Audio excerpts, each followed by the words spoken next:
OMG! Isa lang yung uniform mo? Sobrang poor mo naman.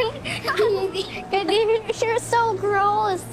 Ew. Sabi ng nanay ko, iwasan kita. Pero sobra ka na. Isusumbong kita sa guidance counselor. We, isusumbong mo ako? Sige, dagdag mo pa to sa susumbongin mo. Tama na! Tama na! Ayan. Tara na nga po.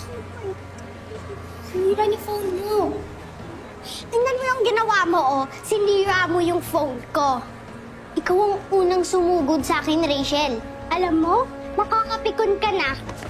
Hoy! Hoy! Ano ba yan? Tumigil kayo dyan! Wala na akong magagawa. Ipapasuspend na talaga kita, Rachel. Okay ka lang? Oo, okay lang. Ikaw, okay lang? Okay?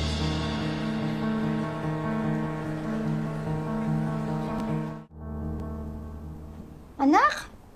Oh, what are you doing here? Wala ka papasok? Nasuspended ako from school, Mommy. Ha? Bakit? It's because of Mikay. Pinabara na naman siya ng advisor namin. Look, Mommy. What? Ano nangyari sa phone mo? Binaksak niya at sabi niya walang problema. Ha? Hindi ko pa fully paid to eh. Gusto talaga yung mag-inang yan?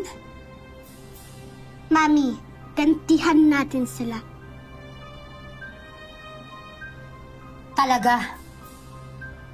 Sinasagot talaga ng mag-inang yan ang galit ko. Kasyong handa sila.